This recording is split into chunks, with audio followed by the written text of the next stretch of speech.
All right, let's move on. Let's shake it up and let's go to the teams match. I think it's safe to say that Molly picks him as well. Yeah. She's not gonna pick stats. Are you kidding me? Let's go to the teams match here. Shazam puts their belts on the line up against the rookie pairing for the Finstock Exchange and King Arthur, Griffey Nooms, and King Khan, who have gotten the exchange a ton of points recently. And Bibiani and Brendan Meyer are trying to defend once again and almost solidify themselves as the greatest team to ever play in the Schmoedown. Brian, I'll start with you on this one. Shazam, King Arthur. This one can also be a barn burner. Who you got? I think I'm calling upset. I think this one might be the King and Mr. Nooms. I think this is going to be a very split with fans, but I think I'm going to go with King Arthur on this one. Oh, Jill? It hurts saying it. I also have King Arthur. I think it's gonna come down, but it could honestly go either way, obviously, because Shazam, I'll say it and I'll prominently say it, and I can't be said otherwise. Shazam is the best team of all time right now.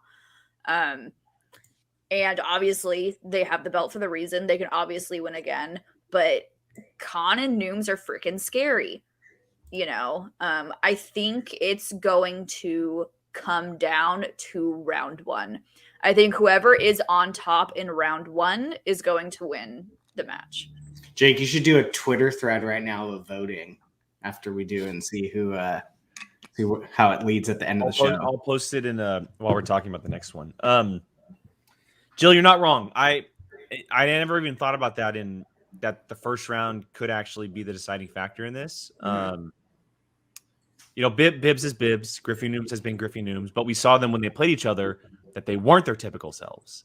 That was like a 4-3 round one or something like that. Yeah. You know, we've seen the kid do very well recently in the tournament. He was pretty much not perfect, but near perfect almost every single time.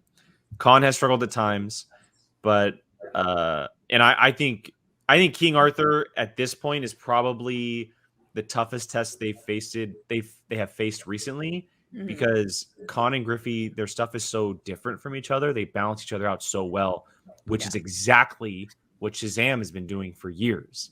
The two of them, they know each other's knowledge, but they also know completely different weaknesses of each other to balance each other out. Which was kind of the same thing with the Odd Couple when they were together. Look, and it's no secret here. I'm obviously going Shazam. I'm wearing the shirt for a reason. What? What? It's absolutely no secret, but I will say, the way that Griffey has been playing is big. But I will say in the fact that if there is a tough round one for King Arthur, Shazam is incredibly hard to come back against. Mm-hmm. Incredibly hard to come back against. Yeah.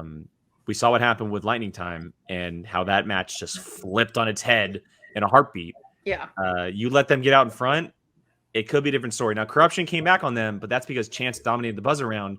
How is Griffey and Khan going to be on the buzzer round compared to Brennan and Bibbs, who are usually very, very good at it? Compared to King of hyper spanning the buzzer. Brendan Meyer just those childlike reflexes. Yeah, it's gonna be. There's gonna be buzzers on the floor because they're smacking them so much. They're just gonna roll off. Buzzers. I will add, this will probably be the most entertaining match out of. I agree. I think this is gonna be the most fun. Match. Oh, fun. Yeah. Okay, fine. I mean, okay, so and maybe entertaining wasn't the best word because there is a match that's coming up that will probably be the most entertaining. But overall, this might be one of the best matches to watch because great trivia, fun, intense, title on the line. Like there's a lot to it. And again, if Shazam loses, Finstock Exchange wins the faction race. So that's also another big part of this is that automatically. I thought they have to win both.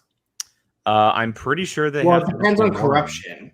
Because Corruption also has 2 matches. Yeah. Okay, so then if Corruption loses and Finstock wins this one, then Exchange is the title. Because Mike and Marisol would both be defenses, which is more points. You're correct. But the singles is literally Corruption versus But the exchange. singles could end up not even mattering. So, oh, hello, Harloff. But what are we talking about? I wonder what we're talking about. And the profile picture got me. Yeah, this match, Chairman. This match could end up not even mattering because of certain things that happen with the IG and the teams match.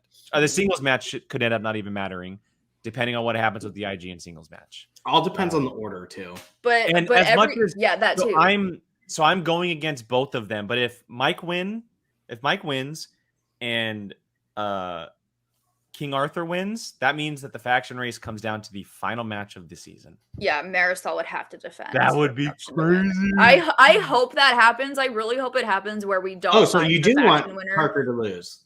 That's not what I'm. Okay, I would love corruption to win the faction standings, obviously. So it would be really freaking cool if we don't find the winner of the faction standings until the last match. Like, that's just poetic. You know, you can't write that any better. So we'll see. I mean, we'll see.